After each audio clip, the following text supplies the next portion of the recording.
तो जो बुलडोज़र हमारी मस्जिदों के तरफ बढ़ रहे हैं, दिल्ली MIM उन बुलडोज़रों में आग लगा देगी। देश क्या, पूरे दिल्ली के अंदर हम चक्का जाम कर देंगे। आंदोलन होगा अगर हमारी मस्जिदों के तरफ निशाना। जल्द करेंगे, जल्द। अरे आओ ना, मुकाबला सामने से करो ना, मैं खड़ा हूँ। दिल्ली प्रदेश का अध्यक्ष MIM का शोएब जमई खड़ा है आपके सामने। हम तो कल थे, दरवाज़ा खोल के सोए हैं असदुद्दीन ओवैसी साहब के। आओ, कौन आते हो तुम, है हिम्मत, आइए ना। एक गीदड़ भपकी हे बंद करिए, चुपके से आना, पोस्टर चिपकाना, नुन करके चले जाना। सिस्टम जो है वो संघी हो चुका है। सिस्टम जो है वो इंसाफ नहीं कर रहा है। वो सिस्टम को यहाँ से अवैध मंदिर नहीं दिखते हैं, लेकिन अवैध मस्जिद बोल करके यहाँ से तोड़ दिया जाता है। सिस्टम में यहाँ से अगर कोई शोएब जमई अगर कोई हेट स्पीच दे दे तो UAPA लग जाता है, लेकिन सिस्टम इस बात को मानती है कि कर्नल सिंह जैसा छुटभैया नेता दिल्ली के 1.5 लाख मुसलमानों को काटने की बात करता है, लेकिन उस पर कार्रवाई नहीं होती, क्योंकि सिस्टम हमारा जो है वो संघी हो चुका है। इस सिस्टम को उखाड़ फेंकने की ज़रूरत है, बदलने की ज़रूरत है, और इसी के लिए हम सत्ता के लिए संघर्ष कर। वो मानसिकता मुसलमानों की नफ़रत वाली है। अब चूँकि यहाँ से एक मुस्लिम सांसद ने जय फिलिस्तीन का नारा लगाया है तो उनको चुभ रहा है, लेकिन वहीं कोई हिंदू सांसद अगर यहाँ से हिंदू राष्ट्र का नारा लगा रहा है संसद के अंदर, जय हिंदू राष्ट्र बोला गया कि नहीं बोला गया, उस पर तो कोई हंगामा नहीं हुआ, उस पर कोई यहाँ से गिरफ्तारी या यहाँ से इस्तीफ़ा देने की बात नहीं हुई। क्यों नहीं हुई भाई? और जय फिलिस्तीन का मतलब क्या है कि हम एक फ़िलिस्तीन, आज़ाद फ़िलिस्तीन के लिए समर्थन में, उसकी यहाँ से सॉलिडरिटी में खड़े हैं, और हम रहेंगे, ताउम्र रहेंगे, हमेशा रहेंगे। हिंदुस्तान क्या, पूरी दुनिया के मुसलमान फ़िलिस्तीन की आज़ादी के लिए। फ़िलिस्तीन ना सिर्फ हमारे लिए सियासी मुद्दा है, बल्कि यहाँ से फ़िलिस्तीन हमारा एक सामाजिक और हमारा जो है यहाँ से अक़ीदत का मुद्दा है। आप फ़िलिस्तीन की बात करते हो, आप PAO की बात क्यों नहीं करते हो? उसको आज़ाद क्यों नहीं कराते हो आप? मोदी जी करें? नहीं, आप उनके साथ नहीं हो। क्यों नहीं साथ में? आप कीजिए ना, सरकार किन की है? हम करें, फिर वो आप तो फिर उनके लिए तो कर रहे हो, फ़लस्तीन के लिए। आप सुनिए पहले मेरी बात। फ़िलिस्तीन की बात भी होगी, PO की भी बात होगी। अगर आप यहाँ से POK लेना चाहते तो आपको किसने रोका? 10 साल से किसने रोका? 10 साल से किसने रोका? हमने रोका क्या? देखिए, बैरिस्टर असदुद्दीन ओवैसी साहब ना सिर्फ इस देश के एक सांसद हैं, बल्कि एक बहुत ज़िम्मेदार नागरिक हैं, और उन्होंने जो ये नारा लगाया है, इससे पूरी दुनिया में भारत की तारीफ़ हुई है।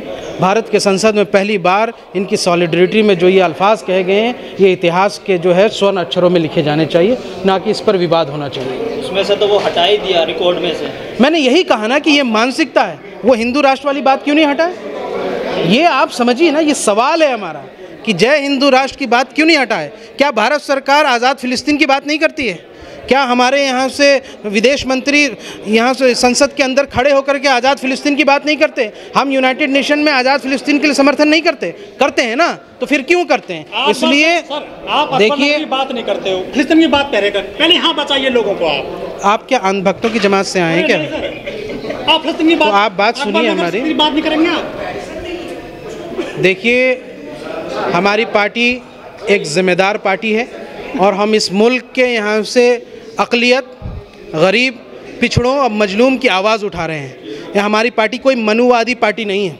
ये हमारी पार्टी किसी एक की यहाँ से प्रॉपर्टी नहीं है। हमने यहाँ से हिंदुस्तान के अक़लियतों 50 करोड़ से ज़्यादा लोगों की आवाज़ को उठाया है, और 50 करोड़ से ज़्यादा लोगों ने यहाँ से इस बात को समर्थन किया होगा। पूरा हिंदुस्तान इस बात की समर्थन कर रहा है। 2-4 लोगों के विरोध करने से क्या होता है? और उसके बाद क्या हुआ? ये सवाल आप नहीं पूछते हैं कि एक देश के सांसद के घर पे हमला हो जाता है, पत्थरबाजी होती है, उस पर यहाँ से आपकी ज़ुबान नहीं खुलती है, मीडिया वालों की ज़ुबान नहीं खुलती है। हमने तो कहा कल दिल्ली पुलिस को कि अगर आप सुरक्षा करने में असमर्थ हैं तो दिल्ली मजलिस के यहाँ से कार्यकर्ता उनकी सुरक्षा में लगेंगे, और कल हमने वहाँ विरोध प्रदर्शन किया। मजबूरन यहाँ से दिल्ली पुलिस को यहाँ से FIR दर्ज करनी पड़ी। 24 घंटे से कम में FIR दर्ज हुआ है, और जब तक इनकी गिरफ्तारी नहीं हो जाती हम इस आंदोलन को जारी रखेंगे। कौन लोग हैं जो हमलावर हैं? अच्छा, ये वही लोग हैं, भाजपा, दिल्ली भाजपा के गुंडों, जो पाले हुए गुंडे हैं, जो दिहाड़ी पर काम करते हैं, उन्होंने इस तरह का हरकत किया है। और अगर इनसे नहीं संभल रहा है तो बताइए, हम संभाल के दिखा देंगे। जहर किसने बोया इस तरह का? ये जहर बोने वाले तो यही लोग हैं। कौन जहर बोल रहा है? आप जैसे मीडिया के लोग बोल रहे हैं। जो मीडिया यहाँ से इस देश की चौथा स्तंभ है, जो गैर जिम्मेदार है, जो गोदी में बैठी हैं, वही कर रहे हैं। भारतीय जनता पार्टी कर रही है, आरएसएस कर रही है, विश्व हिंदू परिषद कर रही है, बजरंग दल कर रही है, सिस्टम कर रहा है। बहुत निंदनीय है और ये तमाचा है। प्रधानमंत्री मोदी जी और अमित शाह जी के यहाँ से चेहरे पर तमाचा मार के चले गए उनके गुंडे कि जिस सांसद की सुरक्षा देने की जिम्मेदारी आपकी थी, आज आप कालिक पोत रहे हैं। आज आपके गुंडे वहाँ पे पत्थरबाजी कर रहे हैं, कल को जान पे भी हमला कर सकते हैं। मेरठ में क्या हुआ पता नहीं है आपको? मेरठ में गोली चली नहीं चली ओवैसी साहब के ऊपर? तो फिर तो आप ये क्या करना चाहते हैं? क्या आप यहाँ से राजीव गांधी का दौर वापस लाना चाहते हैं? क्या इंदिरा गांधी का दौर आप वो देख रहे हैं? क्या उस तरह के हमले होंगे? लेकिन आप सुन लीजिए, नहीं, मैं एक बात कह देता हूँ, अमित शाह से भी बता दीजिएगा और यहाँ से प्रधानमंत्री मोदी जी से भी बता दीजिएगा कि अगर असदुद्दीन ओवैसी साहब को जरा से भी खरोंच आई तो ठीक नहीं होगा। तो वो तो शेर है आपके, संसद में धाड़ते हैं, वो तो शेर भी डरते हैं क्या? शेर कौन डर रहा है? कोई शेर नहीं डर रहा है, शेर तो दहाड़ रहा है। ये गीदड़ डर रहे हैं, ये जो गीदड़ बैठे हैं ना वो डर रहे हैं और इसी वजह से डर के मारे वो हमले कर रहे हैं। जो डरता है हमला वही करता है। ये काली क्यों पोत रहे हैं? ये पत्थरबाजी क्यों कर रहे हैं? ये सब बंद कीजिए। सुरक्षित नहीं है तो आम आदमी कैसे सुरक्षित होगा यहाँ पर?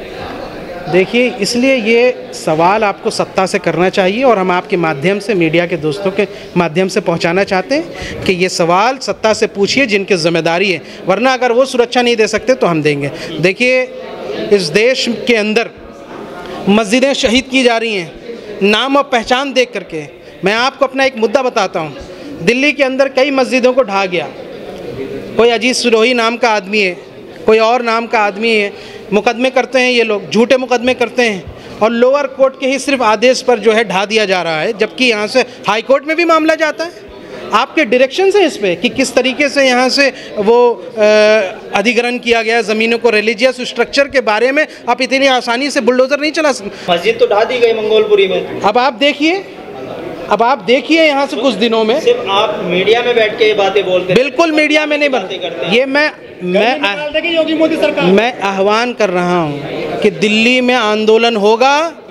जो मस्जिदें ढा दी जा रही है, गर्मी तो हम उन पत्रकारों को भी निकालेंगे जो चमचागिरी कर रहे हैं, और हम यहाँ से जिस दिन हम आंदोलन करेंगे उस दिन हम उन गुंडों की भी गर्मी निकाल देंगे, वो आप देख लेना। ये बढ़ाना चाह रहे थे लेकिन 400 से पहले रोक के इन्होंने यहाँ से वो मामला ख़त्म कर दिया।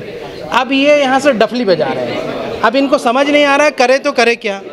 240 के पार इनकी यहाँ से है नहीं कि जिस दिन भी नीतीश जी पलटी मारेंगे उस दिन तंबू हिल जाएगा और ये महल जो मोदी जी ने बना के रखा वो गिर जाएगा। तो बीजेपी की बी टीम हो, हमला आपके ऊपर बीजेपी कर रही है, आप बी टीम है। मैंने सुना आप सी टीम है।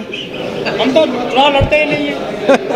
आरोप लगता जो गोदी मीडिया है ना वही सी टीम है। मैं देखिए, मैं पत्रकारों से शालीनता एक्सपेक्ट करता हूँ। मैं चाहता हूँ कि सवाल जो है ना वैसे पूछे जाएं जो सवाल पूछने लायक हो। आप हम पर आरोप नहीं लगा सकते, आप हम पर आरोप नहीं लगाइए। आप आरोप उन पे लगाइए जो सत्ता में हैं। हमारे पास तो एक सांसद है, हमने कौन सी पॉलिसी बनाई आपकी? क्या हमारी वजह से मॉब लिंचिंग हो रहा है? क्या हमारी वजह से यहाँ से मस्जिदें ढाई जा रही हैं? क्या हमारी वजह से यहाँ से हिजाब हटाया गया? ये कौन कर रहा है? जो कर रहा है सवाल उनसे पूछना चाहिए। बहुत बहुत शुक्रिया।